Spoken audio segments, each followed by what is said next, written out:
نحمده ونصلی علی رسولہ الکریم اما بعد فاعوذ باللہ من الشیطان الرجیم بسم اللہ الرحمن الرحیم۔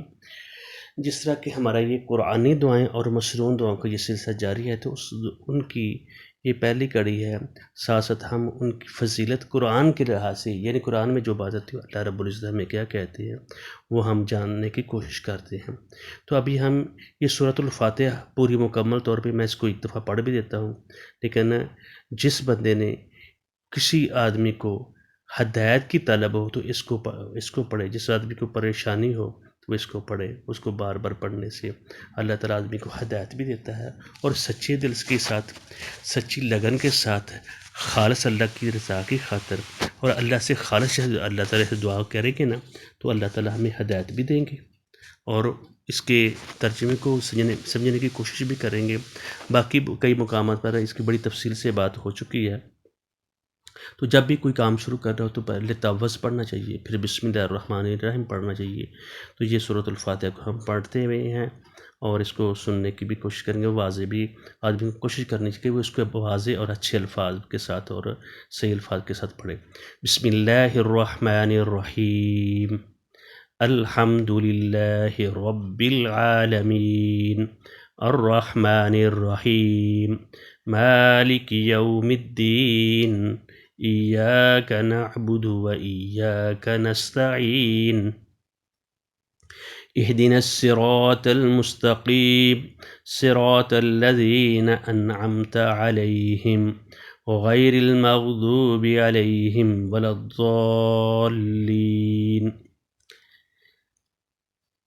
تمام تعریفیں اللہ رب العزت کے لیے ہیں۔ تو بسم اللہ الرحمن الرحیم سب کو پتہ ہے کہ اللہ کے نام سے کوئی بھی کام شروع کرے، عام طور پہ بھی کوئی بھی کام کرے، کھائیں پئیں بازار جائیں، تو بسم اللہ الرحمن شروع اللہ کے نام سے جو بڑا مہربان نہایت رحم کرنے والا ہے۔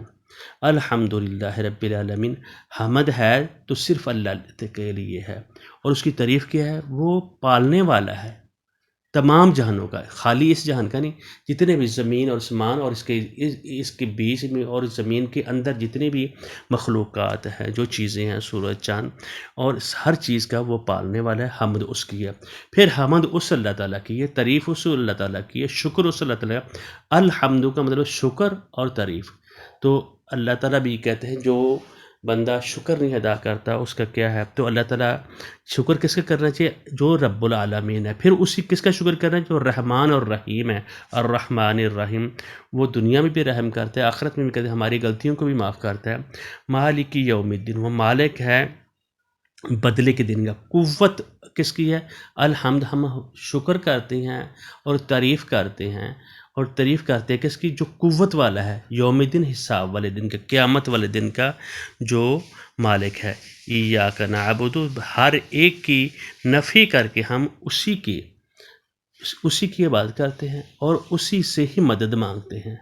اللہ رب العزت پروردگار سے ہی مدد مانگتے ہیں، اور اس اللہ کا حمد بھی ہے اور تعریف بھی ہے، شکر بھی ہے۔ الحمدللہ کا یہ مطلب بھی آ رہا ہے، ساتھ ساتھ اللہ تعالیٰ کی یہ ہمارے لیے دعائیں بھی آ رہی ہیں، اور اسی اللہ کی طرف نسبت کی جا رہی ہے۔ الحمدللہ، اس شکر اس لیے ہم کر رہے ہیں کہ اس کا شکر ہے کہ وہ رحمان رحیم ہے، وہ قوت والا ہے، وہ یوم حساب کا مالک ہے، اور اس لیے اس کے حمد و شکر کرتے ہیں کہ ایاک نعبد و ایاک نستعین، ہم تیری ہی عبادت کرتے ہیں، تجھی سے مدد طلب کرتے ہیں، اور پھر آگے ریکویسٹ کرتے ہیں کہ اہدنا الصراط المستقیم، لے چل ہم کو سیدھے رستے پر، ہم کو رستے پر، صحیح جو رستہ ہے اس کے اوپر تو ہمیں قائم رکھ، مستقیم استقامت بھی ہمیں اس میں دے، حتیٰ یاتی یقل یقین، یہاں تک ہمیں موت آ جائے۔ صراط الذین انعمت علیہم، راستہ ان لوگوں کا جن پر تو نے انعام کیا، یعنی جو انبیاء، صلحاء، جتنے بھی نیک لوگ آئے ہیں، ان کو جو تو نے رستہ دکھایا تھا وہی رستہ ہمیں بھی دکھا، اسی پر ہمیں چلے۔ غیر المغضوب علیہم ولا الضالین، جن کو تو غصے ہوا، جن کا تیرا غضب ہوا، ان کا راستہ ہمیں نہیں چاہیے۔ اور جو گمراہ وہ شخص ہوتا ہے جس کو سمجھ آ جائے، ایمان لے آنے کے بعد تو وہ ہٹ جائے، اللہ تعالیٰ کی بات سے ہٹ جائے، کلمہ پڑھ لے تو اللہ تعالیٰ کے حکموں کو نہ مانے، نماز نہ پڑھے، روزہ نہ رکھے، اور جو اس کے احکامات ہیں وہ سود نہیں کھانا، فلاں کام نہیں کرنا۔ اسی طرح یہود اور نصارہ کے متعلق یہ بات آئی ہے، جب ان کو ہر بات کی سمجھ آ گئی پھر وہ اپنے معاملے سے پیچھے ہٹ گئے، تو ہم یہ دعا کرتے ہیں اور ساتھ آخر پہ ہم کہتے ہیں آمین، یعنی یہ بات جو کہی ہے ہم اس کی تصدیق کر دیں، ہم ایسے ہی ہیں۔